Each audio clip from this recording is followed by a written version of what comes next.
Hello, and welcome to Boot Camp Unit 9D, working with slope-intercept equations. In the last section, we talked about finding the slope in the y-intercept from our slope-intercept form, and now we actually want to do things with it. So to write a slope-intercept equation, we need to figure out the slope and the y-intercept from our graph. In this case, if we look, it crosses the y-axis at 5. That'll be our b.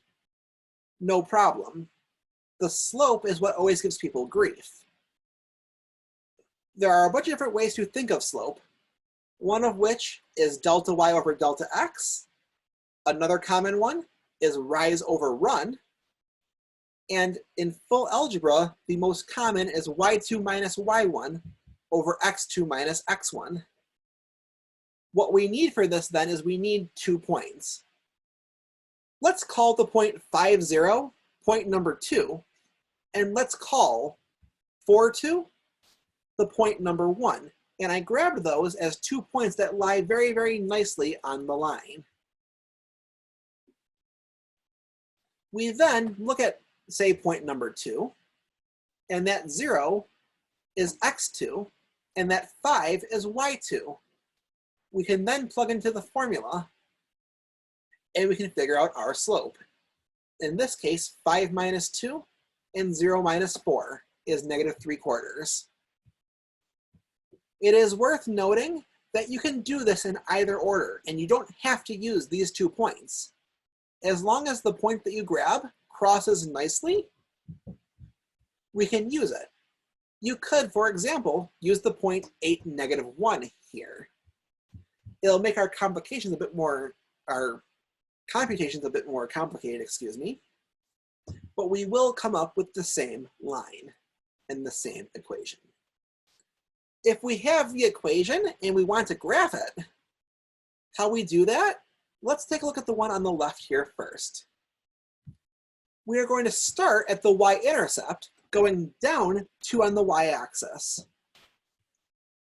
And notice how there's no number in front of that x. If it's not there, it's a 1. If there's no denominator, it's over 1. In this case, so what we really have is y equals 1 over 1, x minus 2.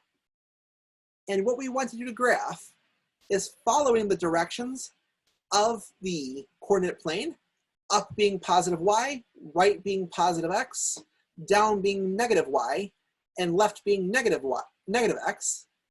We want to go and make another couple points.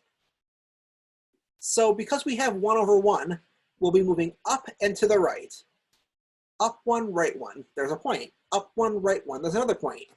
And we can repeat this as much as we want until we have a pretty clear picture of what our line is going to look like.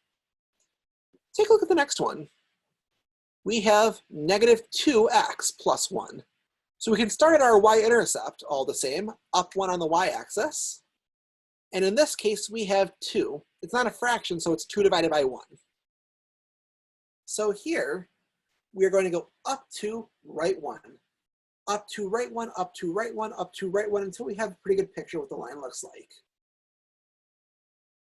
In technical terms, you only need 2 points to graph a line, though we always recommend a couple more, just to make sure that everything, if you're drawing on hand with a ruler, that everything lines up nice.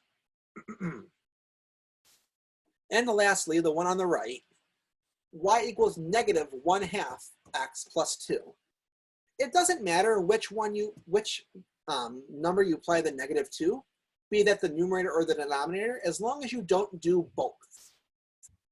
In this case, I'm going to apply it to the numerator, just because that's simpler for me. And we are going to go down 1, since the 1 is negative now, right 2, that's positive. Down 1, right 2, down 1, right 2, down 1, right 2.